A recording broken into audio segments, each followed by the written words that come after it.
안녕하세요. 반갑습니다. 이렇게 인사를 안 하시나 봐요. 계속 제가 지금 1부, 2부, 3부 예배 때마다 안녕하세요 그리고 인사를 하는데 여러분들이 굉장히 당황하시는 것 같아요. 저는 1990년에 인도네시아에 선교사로 갔습니다. 제가 인도네시아로 가기 전에 했던 일은 국립세무대학이라고 하는 곳에서 회계학 강의를 했습니다. 제가 대학원 다닐 때 하나님께 저를 인도네시아 선교사로 보내주십시오 그렇게 기도를 했습니다. 근데 그때만 해도 어떻게 선교사를 준비하는지 몰랐습니다. 그러니까 아마 제가 직장을 다니다가 이제 하나님의 때가 되면 저한테 신학을 공부하라고 하실 거고 또 목사 안수를 받은 다음에 아마 인도네시아에 가서 교회를 개척하고 뭐 그런 일을 할 거다 이런 생각을 하고 있었습니다. 제가 교수를 8년 차를 할 때 제 마음에 이제 부담이 생기기 시작했습니다. 이렇게 선교사로 가는 게 입에 발린 소리가 아니라면 뭔가 좀 정확히 하나님의 뜻을 구하고 또 만약에 아니라면 이제 그런 부담을 좀 떨어버리고 그냥 교수로 학생들을 열심히 가르치면서 또 만나는 학생들에게 복음을 전할 수도 있기 때문에 뭔가 이제 국내에서 더 열심히 해야 되겠다 이런 생각을 했습니다. 그래서 87년도에 한 해 동안 제가 기도하기로 그렇게 마음을 먹었습니다. 하나님 올해 안에 제가 꼭 인도네시아 선교사로 가는 것이 하나님의 뜻인지 사인을 저에게 주십시오 이렇게 기도를 했습니다. 근데 그런 기도가 굉장히 위험한 건지 아시죠? 왜냐면 하나님이 기도를 응답해 주시잖아요. 그래서 11월 달까지 아무 일도 없었습니다. 그런데 12월 초에 어떤 분을 만나서 제가 그 인도네시아 선교사가 되기 위해서 기도하고 있다고 올해까지 기도할 거라고 얘기를 했더니 그러냐고 인도네시아의 선교사님 한 분을 아는데 그분 주소를 줄 테니까 편지를 써보라고. 그래서 그분한테 편지를 썼습니다. 근데 그분이 저한테 답신을 보냈는데 뭐라고 답장을 했냐면 인도네시아 정부는 선교사 비자를 주지 않습니다. 그래서 나는 여기 안수받은 목사로 왔는데 비자를 받을 수가 없어서 지금 대학에서 경제학을 가르치고 있습니다. 그러니까 당신처럼 이렇게 대학에서 회계학을 가르치면 아마 여기 오기에 딱이라고 빨리 오면 좋겠다고. 저는 그 말을 듣는 순간 하나님이 저를 대학에서 가르치게 하신 게 다 선교사로 그렇게 예비하셨구나 그런 생각을 하게 됐습니다.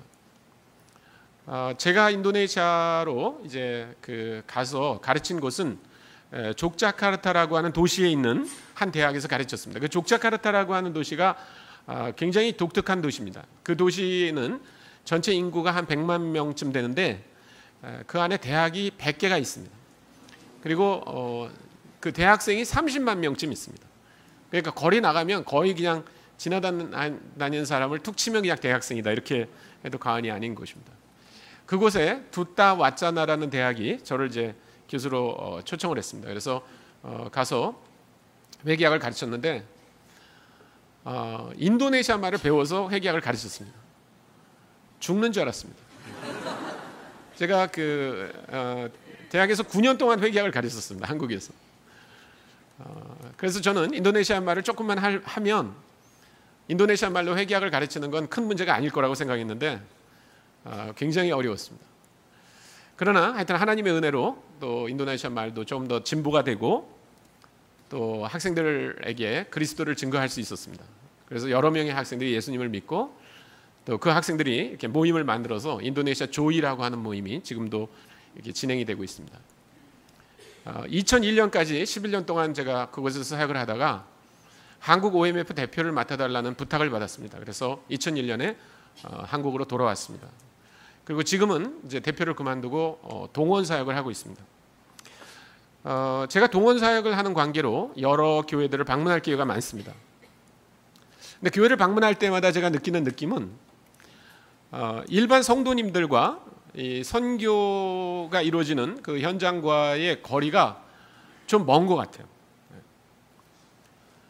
어떻게 먼가 하면 제 느낌은 우리나라 배드민턴 그 경기를 보는 것 같은 그런 느낌입니다. 제가 인도네시아에 있을 때 인도네시아 사람들로부터 많이 받은 질문은 뭐냐면 배드민턴을 잘하냐 이런 질문입니다. 근데 여러분들이 보시기에는 제가 배드민턴을 잘할 것 같아 보입니까?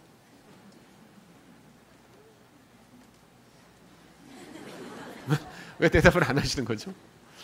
2부 때는 잘할 것 같다고 많이 그러셨어요.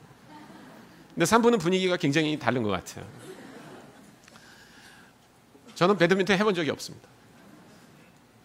근데 왜 인도네시아 사람들이 저를 보고 배드민턴을 하냐 이렇게 물어보냐 하면, 지금은 이제 조금 지형이 달라졌습니다만은 중국이 이렇게 배드민턴 그 경기에 아주 우수한 성적을 내지만 20-30년 전에는 국제 경기에서 배드민턴 결승에 올라가는 팀은 두 팀이었습니다. 인도네시아와 한국 팀이었어요. 그래서 인도네시아 사람들은 한국 그 배드민턴 선수들 이름을 잘잘 외우고 있습니다. 근데 한국하고 인도네시아는 뭐가 다르냐? 한국은 배드민턴 치는 사람이 별로 없습니다. 여러분들 중에 몇 명이 배드민턴을 하는지 모르겠어요. 근데 인도네시아는 거의 모든 사람이 배드민턴을 하는 것 같아요. 우리나라에서 그 금메달 따는 경기들을 보면 정말 신기합니다. 그냥 몇 사람만 딱 잡아가지고 태릉 선수촌에 보내서 10시간씩 배드민턴을 치게 하는 겁니다. 딴 사람은 아무도 배드민턴을 안 합니다. 여자들이 양궁을 따는 걸 봐도 여기 계신 분들 중에 양궁이 어떻게 생겼는지 본 적도 없을 거예요. 근데 양궁 잘할 것 같은 사람 몇 명을 뽑아가지고 태릉 선수촌에 보내가지고 10시간씩 양궁을 쏘게 하는 겁니다. 그러면 나중에 금메달을 따는 거죠. 근데 인도네시아는 그렇지가 않습니다. 인도네시아는 모든 국민이 배드민턴을 합니다.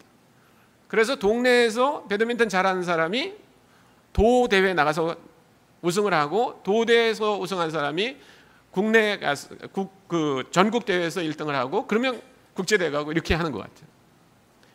근데 제가 왜 그 선교에 대해서 이런 말씀을 드리냐면, 많은 분들이 이런 생각을 하시는 것 같아요. 선교사는 특별한 사람이 하는 것이다. 어떤 사람이냐? 바퀴벌레 같은 거 막 구워 먹고, 이슬람들이 칼을 들고 와가지고 목을 내라 그러면 목을 내서 이렇게 탁 자를 수 있는 그런 사람들이 선교사라고 생각하는 것 같아요. 근데 나는 아무리 생각해봐도 바퀴벌레 구워 먹을 것 같지도 않고, 이슬람들이 칼을 들고 와서 목을 자르겠다고 내놓으라고 그러면 내놓을 것 같지 않고, 그러니까 나는 선교하고 관계없는 사람이다, 이렇게 사시는 것 같은 생각이 듭니다. 마치 우리가 그냥 테니스 좀 잘할 것 같은 사람 뽑아가지고 테니스 선수촌에 보내서 하루에 10시간씩 테니스 해가지고 금메달 따게 하는 것 같은 그런 느낌이 아닌가. 저희 교회에 저를 위해서 열심히 기도하는 권사님이 계셨어요. 권사님이 어느 날 별로 돈도 없으신 권사님인데, 제가 안식년에 돌아왔더니 제 손을 딱 붙들고, 선교사님 오늘 내가 선교사님 꼭 뭐 사드리려고 그래요. 그래가지고 저를 음식점에 데려갔습니다. 그래서 뭘 사주셨냐면 소고기를 사주시는 거예요. 그래서 맛있게 먹긴 했지만 계속 먹으면서 생각이 들었습니다. 아니, 돈도 없는 이 권사님이 왜 나한테 소고기를 사주실까? 이 권사님이 매일 저를 위해서 기도하시는 거예요. 매일 저를 위해서. 그런데 이 권사님이 다 먹고 나니까 그 이유를 얘기하셨어요. 뭐라고 했냐면, 선교사님 인도에서 소고기도 못 먹고 얼마나 고생하셨어요, 이러시는. 아니, 저는 인도네시아에서 있었는데, 인도네시아는 무슬림이 많아서 돼지고기를 못 먹습니다. 돼지고기를. 저는 그 분당 우리 교회에 이렇게 와서 예배 드릴 수 있는 걸 큰 특권으로 생각합니다. 제가 더 감사한 것은 분당 우리 교회가 표로 내건 것이 뭐냐면 미셔널 처치, 선교적 교회입니다. 선교적 교회. 그래서 오늘 여러분들과 어떤 것이 선교적 교회일까, 그 부분에 대해서 조금 이야기를 나누고 싶습니다. 아까 읽어주신 그 성경 말씀에 보면 나아만이라고 하는 장군이 있었습니다. 이 장군이 문둥병에 걸렸어요. 나병에 걸렸습니다. 그래서 이제 엘리사라고 하는 이스라엘의 선지자에게 가서 고침을 받은 이야기입니다. 그런데 이 이야기를 예수님이 누가복음에서 언급하셨어요. 그러니까 이 이야기가 굉장히 중요한 얘기라는 걸 알 수 있죠. 왜냐하면 구약에 나오는 사건 중에 예수님이 직접 이렇게 언급한 사건이 많지 않습니다. 그런데 예수님이 누가복음 4장 27절에 보면, 또 선지자 엘리사 때에 이스라엘에 많은 나병 환자가 있었을 때 그 중에 한 사람도 깨끗함을 얻지 못하고 오직 수리아 사람 나만뿐이었느니라 이렇게 말씀하셨어요. 그 당시 이스라엘에도 나병 환자들이 많이 있었을 것입니다. 그런데 한 사람도 고침을 받지 못했는데 이스라엘 바깥에 있는 수리아, 여기서는 아람이라고 하는 그 지역에 있던 이 사람 한 사람이 하나님의 은혜를 받고 그 병이 나았다는 것입니다. 그런데 그 병이 나았다고 하는 것 때문에 예수님이 이 얘기를 하셨을까요? 그렇지 않습니다. 예수님이 하신 이야기에 이유가 있습니다. 그것은 우리가 읽었던 본문을 조금 더 보면 알 수 있습니다. 열왕기하 5장 15절과 17절을 제가 읽어드리겠습니다. 열왕기하 5장 15절과 17절입니다. 제가 읽어드리겠습니다. 나아만이 모든 군대와 함께 하나님의 사람에게로 돌아와서 그의 앞에 서서 이르되 내가 이제 이스라엘 외에는 온 천하에 신이 없는 줄을 아나이다. 그 다음에 17절입니다. 나아만이 이르되 그러면 청하건대 노새 2마리의 실을 흙을 당신의 종에게 주소서. 이제부터는 종이 번제물과 다른 희생제물을 여호와 외 다른 신에게는 드리지 아니하고 다만 여호와께 드리겠나이다. 네, 이것이 중요한 얘기입니다. 이스라엘 밖에 있었던 이 이방인이 하나님께 와서 하나님을 알게 되고 하나님을 경배하게 됐다는 사실입니다. 이것이 뭡니까? 그게 선교입니다. 선교가 그겁니다. 선교는 하나님을 알지 못하는 이방 민족들로 하여금 하나님이 어떤 분인지를 알게 하고 그들이 하나님을 경배하도록 하는 것, 그게 바로 선교입니다. 그런데 이 놀라운 선교의 결과가 어떻게 일어났습니까? 그 집에 있던 작은 여자아이, 그 아이의 말 한마디로 이루어졌다는 것입니다. 그 아이는 어떤 아이입니까? 우리가 성경을 읽은 대로 보면 아람 군대와 이스라엘 군대가 싸우다가 그 전쟁터에서 조그만 여자아이를 그냥 포로로 데려간 겁니다. 전쟁 포로도 아니죠. 그냥 끌려간 거죠. 그래서 지금 나만 장군의 집에서 그 부인의 수종을 드는 하찮은 종일 뿐입니다. 그런데 그런 삶을 사는 여자아이가 그 수리아에서 아람에서 그렇게 영향력 있는 장군에게 전한 말로 말미암아 이 나만 장군의 생애가 변할 뿐만 아니라 이 사람이 가지고 있었던 그 영향력 때문에 수리아에 놀라운 일이 벌어진 얘기인 것입니다. 그렇기 때문에 오늘 이 얘기는 다른 얘기가 아니라 바로 선교에 관한 얘기라고 말할 수 있고요. 또 이 적은 아이가 바로 그 선교를, 귀한 선교를 감당했다 이렇게 말할 수 있을 것입니다. 그래서 오늘 저는 여러분들과 이 아이가 했던 이 행동 속에서 한 3가지 정도를 좀 찾아보고 싶습니다. 첫째, 선교는 사람에 의해서 이루어지는 것입니다. 저희 단체는 1965년에 허드슨 테일러라고 하는 선교사님이 시작한 단체입니다. 그분이 그 중국에 가면서 중국 내지 선교회라고 하는 단체를 만들었습니다. 그러다가 1950년에 중국 공산혁명 때문에 모든 선교사들이 다 철수했습니다. 그리고 동아시아에 흩어져서 복음을 전하면서 이제 단체를 OMF라고 하는 단체로 바꿨습니다. 근데 1872년에 이 허드슨 테일러가 그 무디가 미국에서 하는 무디라고 하는 부흥사가 하는 집회에 초청을 받은 적이 있습니다. 그래서 그곳에 가서 말씀을 전하려고 이제 앉아 있었습니다. 근데 회중들이 그 모임 전에 찬양을 했는데 이런 찬양을 불렀습니다. 불어라 바람아, 하나님의 이야기가 바람에 불려 전해지도록, 이런 찬송을 불렀어요. 그래서 허슨 테일러가 나와서 말씀을 전하기 전에 이렇게 말했습니다. 여러분, 바람은 결코 복음을 전할 수 없습니다. 바람은 결코 복음을 전할 수 없습니다. 누가 복음을 전합니까? 바람이 아니라 사람입니다. 사람이 전하게 되어 있습니다. 어떤 분들은 하나님은 위대하시니까 우리가 가지 않아도 뭔가 거기서 선교가 일어나겠지라고 생각할지 모릅니다. 그러나 그렇지 않습니다. 우리가 생각하는 개신교 선교에서 역사 속에서 개신교 선교의 아버지라고 부르는 분이 있습니다. 윌리엄 캐리라고 하는 선교사입니다. 이분이 1792년에 영국에서부터 인도로 선교사로 갔습니다. 근데 윌리엄 캐리가 선교사로 가겠다고 하는 얘기를 듣고 영국에 있는 그 침례교 목사님들이 모여서 윌리엄 캐리가 하는 얘기를 들었습니다. 그러자 그 중에 한 목사님이 일어나서 뭐라고 말하냐면, 젊은이 앉게. 젊은이가 그렇게 하지 않아도 하나님은 위대하신 분이기 때문에 얼마든지 인도의 사람들을 구원하실 수 있네. 그렇게 말했어요. 그 목사님의 말이 굉장히 영적인 것 같이 들리지만 사실은 맞는 말이 아닙니다. 주님은 그렇게 말씀하시지 않았어요. 예수님께서 제자들에게 너희는 갈 필요 없다. 내가 능력이 있기 때문에 바람을 불러 보내가지고 다 믿게 하겠다. 그렇게 얘기하지 않으셨어요. 주님 뭐라고 얘기했습니까? 제자들에게 너희는 가서 모든 민족으로 제자를 삼아라. 이렇게 얘기하셨지. 너희는 가만히 있어라. 내가 능력이 있기 때문에 바람을 보내서 다 믿게 하겠다. 그렇게 하지 않으셨다는 것입니다.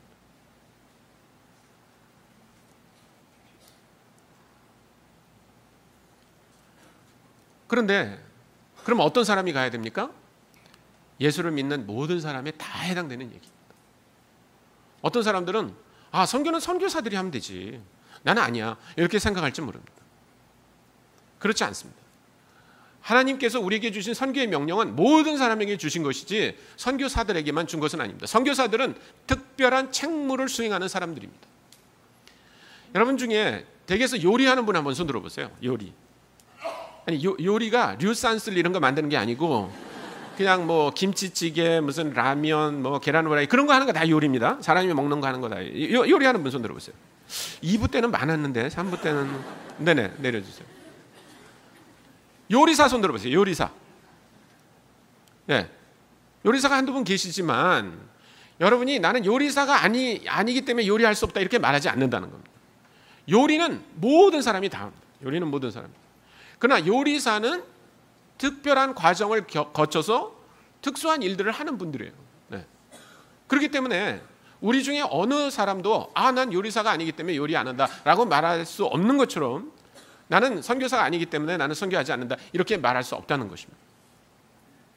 제 집사람하고 제가 결혼을 했는데 집사람이 음식을 안 해요. 그래서 제가 밥 좀 해. 배고파. 우리 집사람이 여보 나는 요리사가 아니야. 나는 간호사야. 이렇게 말했다 그럽시다. 그건 맞는 말이 아닙니다. 네. 누가 요리사만 요리하라고 그랬습니까? 모든 사람이다. 이 어린아이가 한 일이 그런 겁니다. 어린아이를 누가 선교사라고 얘기했습니까? 그러지 않았어요. 그러나 이 아이는 내가 하나님께서 나를 이곳에 보낸 이유가 이 사람에게 얘기하는 것을 믿고 있었어요. 그래서 과감하게 그 말을 했던 것입니다. 두 번째, 선교는 약함 가운데 하는 것입니다. 어떤 사람들은 선교는 오히려 강함 가운데 한다 이렇게 생각하는 사람들이 있습니다. 그것은 뭔가 지난 200년 동안 서구가 해왔던 그 선교 모델 때문에 우리가 그런 생각을 하게 되는지도 모릅니다. 아까 얘기한 그 윌리엄 캐리로부터 시작하는 그 선교, 그 다음에 허슨 테일러와 이런 사람들의 선교는 대부분 잘 살고 강력한 서구가 못 사는 나라로 선교사를 파송했기 때문에 그런 생각을 하는 겁니다. 우리도 조선 말기에 아주 어렵고 그럴 때 잘 사는 나라에서 미국 선교사님들이 왔기 때문에 선교사들은 뭔가를 해주는 사람이고 언제나 뭔가를 가져다 주는 사람이라고 그렇게 생각할 수 있습니다. 그렇지 않습니다. 여러분 한번 생각해 보십시오. 초대교회에 예루살렘으로부터 나가서 안디옥이나 구브로나 이런 데 가서 선교한 사람들은 예루살렘 교회가 훨씬 더 가난한 교회였고 안디옥은 훨씬 더 잘 사는 교회였습니다. 그렇기 때문에 복음을 전한 사도들이 가서 한 일은 예루살렘에 있는 돈을 갖다가 안디옥에 갖다 준 게 아닙니다. 오히려 개척한 안디옥 교회로부터 헌금을 모아가지고 못 사는 그 모교회인 예루살렘 교회에다 돈을 갖다 줬습니다. 이 사람들은 예루살렘 교회로부터 나간 사람들은 돈도 없고 아무것도 없는 아주 연약한 사람들이었습니다. 지금 이 여자아이가 가지고 있는 건 아무것도 없습니다. 그러나 그는 담대하게 말할 수 있는 것입니다. 지난 200년의 서구 역사를 보더라도 서구 선교의 역사를 보더라도 오히려 힘이 있다고 생각하고 강력하다고 생각한 선교보다는 연약한 가운데 했던 선교들이 훨씬 더 많은 열매를 얻는 것을 볼 수 있습니다. 저희 단체는 1865년에 시작되었는데요. 2년 뒤에 어떤 사람이 저희 단체를 통해서 중국 내지로 들어가 복음을 전하겠다고 허입 신청서를 냈습니다. 그 사람 이름은 조지 스토트라고 하는 사람입니다. 이 조지 스토트라고 하는 사람이 나를 OMF 선교사로, CIM 선교사로 받아주십시오라고 입회 원서를 냈기 때문에 이사님들이 전부 모여서 그 입회 원서를 검토해 봤습니다. 그리고 그 입회 원서를 반려하기로 했습니다. 그러자 이 조지 스토트라고 하는 사람이 다시 원서를 또 냈습니다. 그래서 이사회에서 이 허드슨 테일러를 불러가지고 허드슨 테일러 선교사, 당신이 이 조지 스토트를 좀 만나보십시오. 그렇게 얘기했어요. 그래서 허드슨 테일러 선교사가 조지 스토트를 만났습니다. 허드슨 테일러가 이렇게 말했습니다. 스토트 씨, 당신은 왜 우리 이사회가 당신의 서류를 반려했는지 아시죠? 조지 스토트는 알고 있었습니다. 왜 이사회가 자기의 허입 신청서를 반려했는지 알고 있었어요. 왜냐하면 이 사람은 다리가 하나밖에 없는 사람이었어요.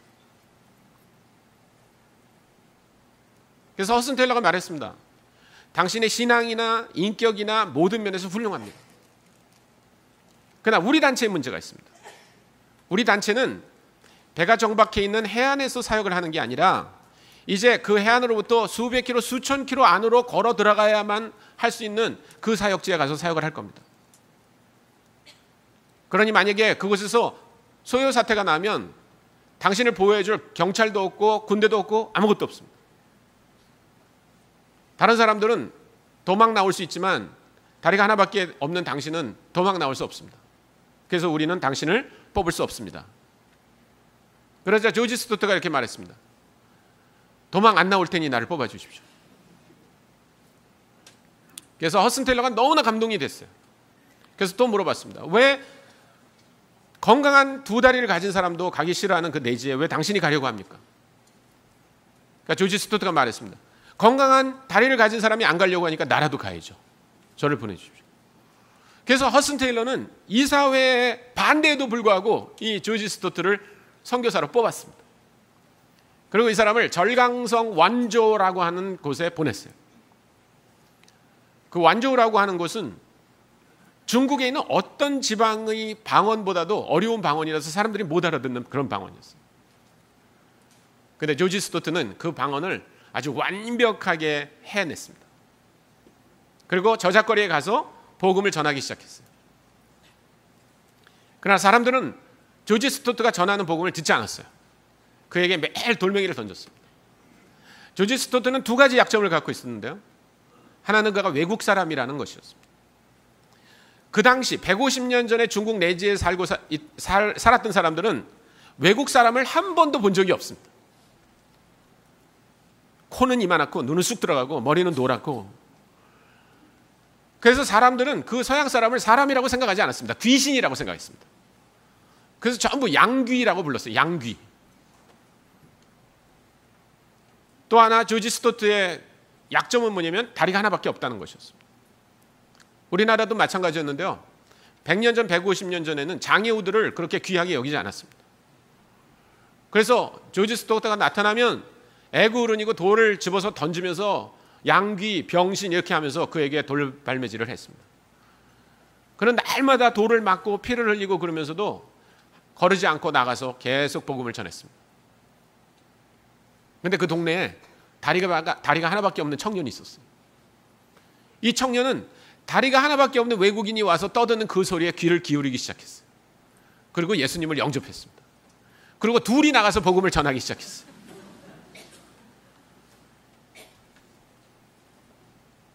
그 원조에 굉장히 많은 사람들이 예수님을 믿게 됐어요. 그래서 지금 원조를 중국의 예루살렘이라고 합니다. 원조에 있는 그 그리스도인들은 전부 다 인정합니다. 그곳에 최초로 복음을 들고 온 사람, 조지 스토트. 그 사람은 가장 연약한 가운데 그곳에 갔어요. 그러나 하나님께서 그를 사용하셔서 어마어마한 부흥을 일으키셨던 것입니다. 여러분, 선교는 언제나 연약한 가운데 시작합니다. 제가 아까 말씀드린 것처럼 인도네시아어로 회개학을 가르치는 일은 보통 어려운 게 아니에요. 뭐 여러분들 생각에 저 선교사가 인도네시아 말 되게 못했나 보다 이렇게 생각할지 모릅니다. 아닙니다. 저는 죽기 살기로 인도네시아를 배웠지만 이런 말을 하는 게 너무 어려웠어요. 예를 들면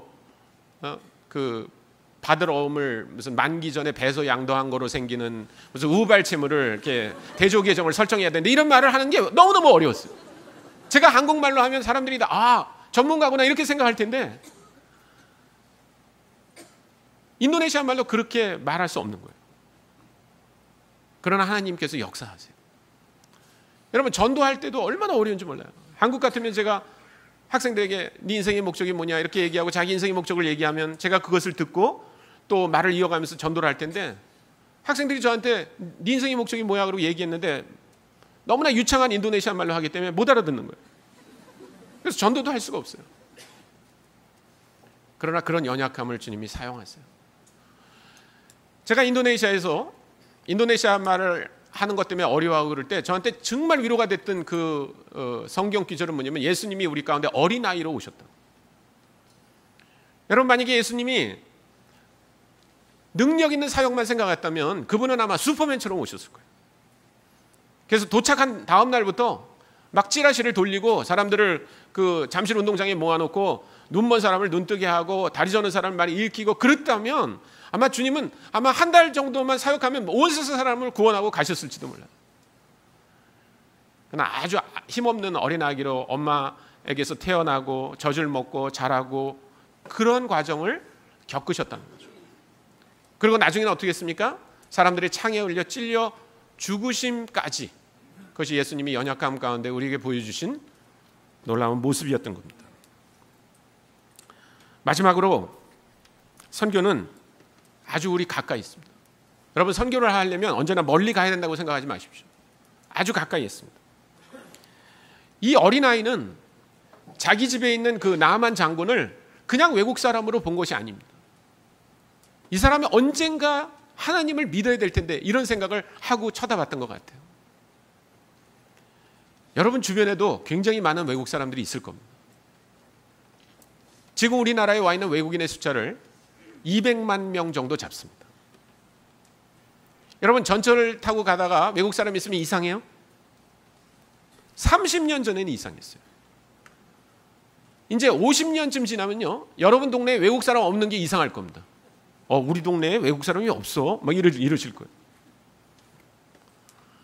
우리나라에 근로자로 온 사람들이 170만 명입니다. 우리나라에 결혼해서 온 외국 여성이 20만 명입니다. 우리나라에 공부하러 온 외국 유학생이 10만 명입니다. 건대 캠퍼스 안에만 중국에서 유학 온 유학생이 2천 명이 있다. 여러분, 이제는 외국인이 그렇게 멀리 있지 않습니다. 제가 2001년에 인도네시아에서 돌아와서 어느 날 부산을 가고 있었습니다.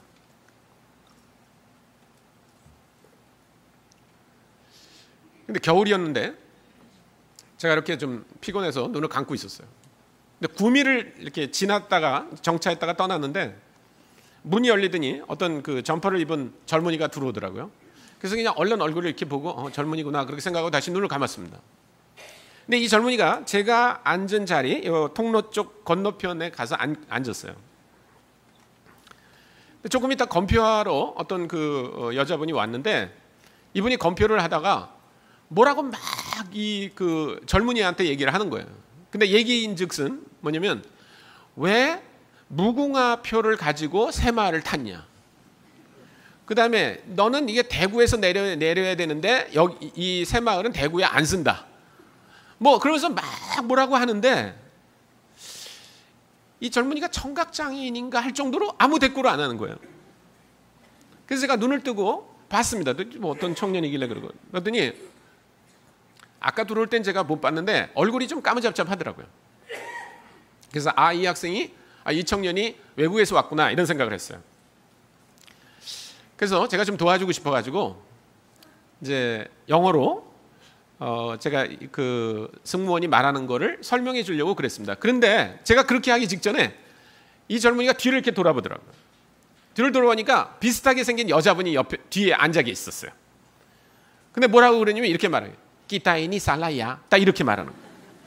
근데 그게 제가 알아듣는 말이었어요. 인도네시아 사람이 둘이 앉아가지고 우리가 뭔가 잘못한 것 같다 이렇게 얘기하는 거예요. 저도 잠이 확 깼습니다. 그래서 제가 얼른 인도네시아 사람이냐고 인도네시아 말로 물어봤어요. 근데 이 사람 더 놀라는 거예요. 예? 옆에서 자던 남자가 벌떡 일어나가지고 인도네시아 말로 너 인도네시아 사람이냐 그러니까. 지금 이 여자가 하는 말을 알아듣냐? 못 알아듣는데. 그래서 제가 설명을 해줬습니다. 다 설명. 한국에 온 지 2달밖에 되지 않았대요. 그래서 지금 토요일이라 그 구미에서 일을 마치고 대구에서 인도네시아 사람들이 다 모여서 주말을 보내기로 해가지고 거기 간다는 거예요. 그래서 대구에는 몇 명쯤이냐니까 몇천 명이 있대요. 인도네시아 사람만 5만 명 있습니다. 한국에. 여러분 이제는요 외국 사람이 멀리 있는 게 아니에요. 아주 가까이 있어요. 우리나라 사람 중에 해외에 나가서 사는 사람, 취업을 했거나 이민을 갔거나 유학을 하거나 이런 사람 몇 명인지 아세요?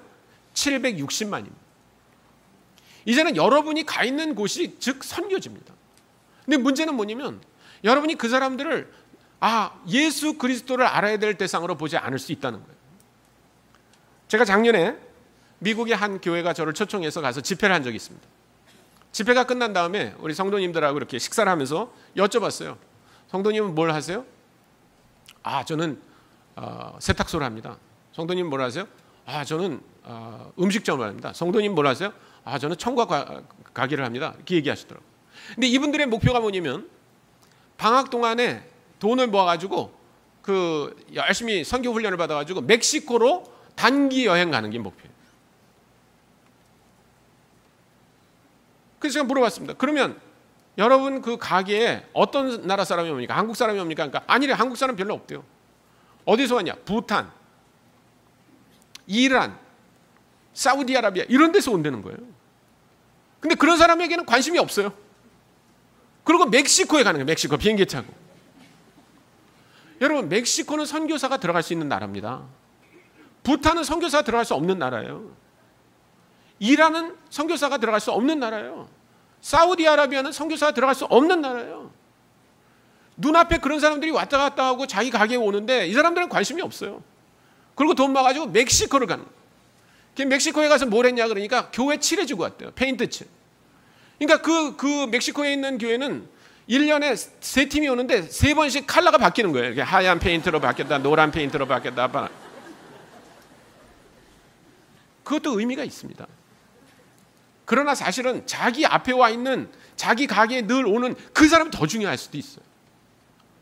한번 여러분들이 그 나라 사람들의 말을 다 이해하지 못해도 괜찮아요. 그냥 여러분은 어디서 왔습니까? Where are you from? 간단한 영어로 할 수 있어요. 그럼 만약에 그 사람이 난 부탄에서 왔습니다. I'm from Bhutan. 그러면 그냥 보내지 마세요. 내가 부탄에 대해서 알고 싶다고. 당신 내가 차를 한 잔 줄 테니까 마시면서 나한테 10분만 네 나라에 대해서 얘기하라고. 또 그 다음 날 오면 또 10분만 너 뭘 믿냐고. 네 종교는 뭐냐. 그 종교는 어떤 거냐. 이렇게 얘기를 하면서 이 사람들과 친해지고 언젠가는 이 어린 아이처럼 예수님에 대해서 얘기할 수 있다고 저는 믿습니다. 많은 사람들은 선교는 선교사만 한다고 생각합니다. 그러면 결과는 어떻게 될까요? 전 세계 복음화는 이루어지지 않습니다. 선교사님들은 갈수록 비자를 받기가 어렵습니다. 선교사님들 갈수록 후원받기가 어렵습니다. 선교사님들 자녀 교육 때문에 굉장히 힘들어합니다. 그런데 더 많은 사람들을 하나님이 보내주고 계세요. 여기. 여러분들이 그 사람들에게 눈을 뜨기를 바랍니다. 허슨 테일러는 이렇게 말했습니다. 배를 타고 선교지에 간다고 해서 선교사가 되는 것은 아닙니다. 만약 그가 본국에서 선교사처럼 살지 않는다면 배를 타고 선교지에 간다고 해서 어떤 변화도 일어나지 않습니다. 맞습니다. 여기서 여러분들이 그런 선교적 삶을 실천하기를 바랍니다. 오늘 우리가 그런 다짐으로 찬양을 같이 했으면 좋겠어요. 나의 모습, 나의 소유, 주님 앞에 모두 드립니다 하는 찬양할 텐데 모두 함께 일어나서 같이 찬양을 했으면 좋겠습니다.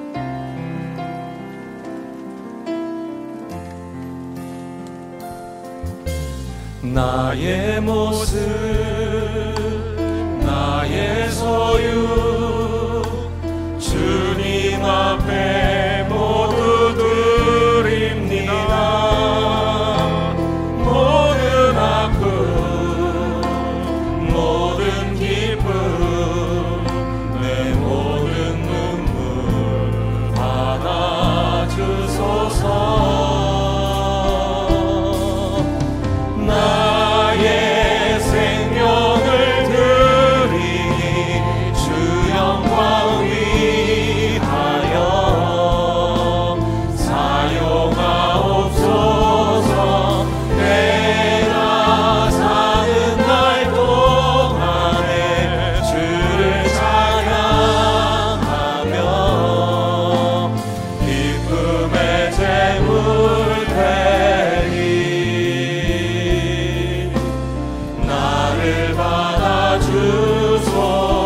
오늘 말씀을 생각하면서 주님 맞습니다. 저는 정말 연약합니다.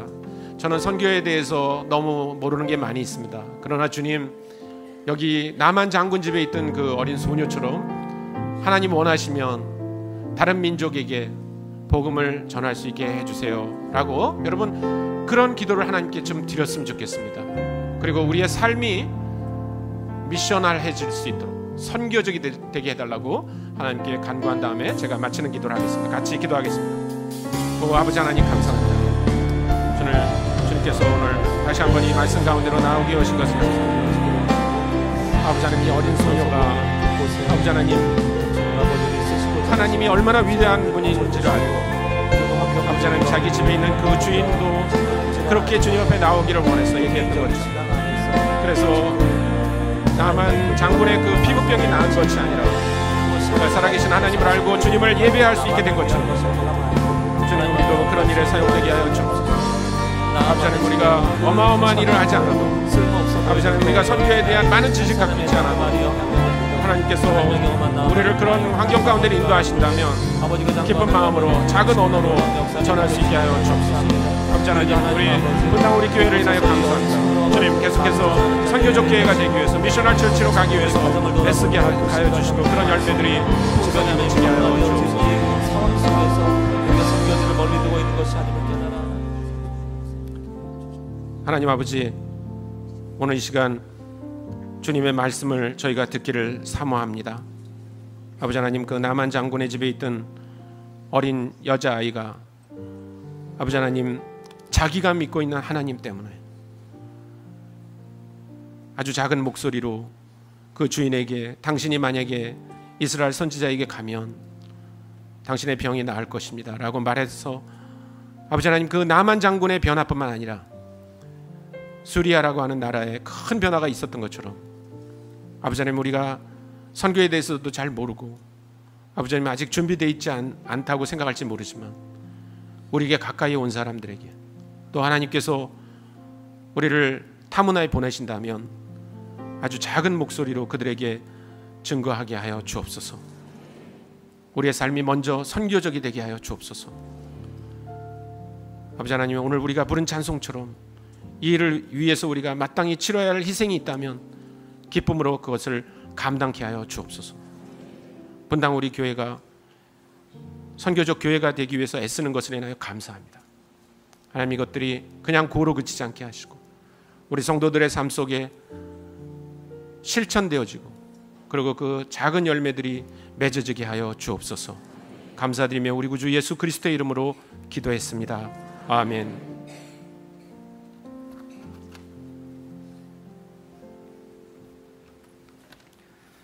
네, 귀한 말씀 감사합니다. 선교는 연약한 사람을 통해 이루어진다는 말씀이 참 은혜가 되었습니다. 이제 말씀 붙들고 세상으로 나아가기 원합니다. 우리 찬송가 505장 찬양 드리시고 축도로 예배를 마치도록 하겠습니다. 우리 박수 치면서 힘차게 찬양하겠습니다. 온 세상 위하여 나 복음 전하리. 만 백성 모두 나와서 주 말씀 들으라.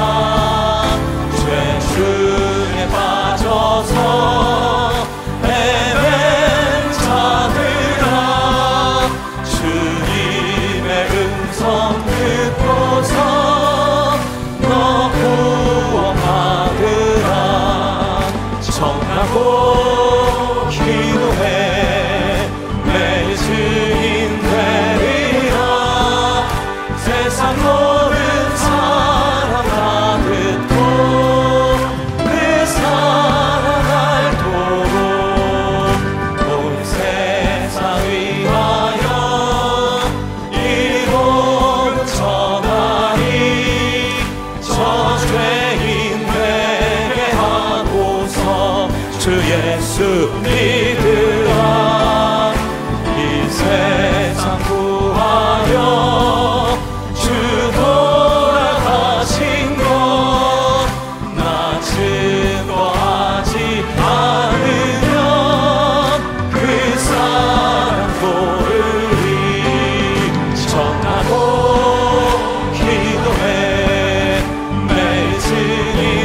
왜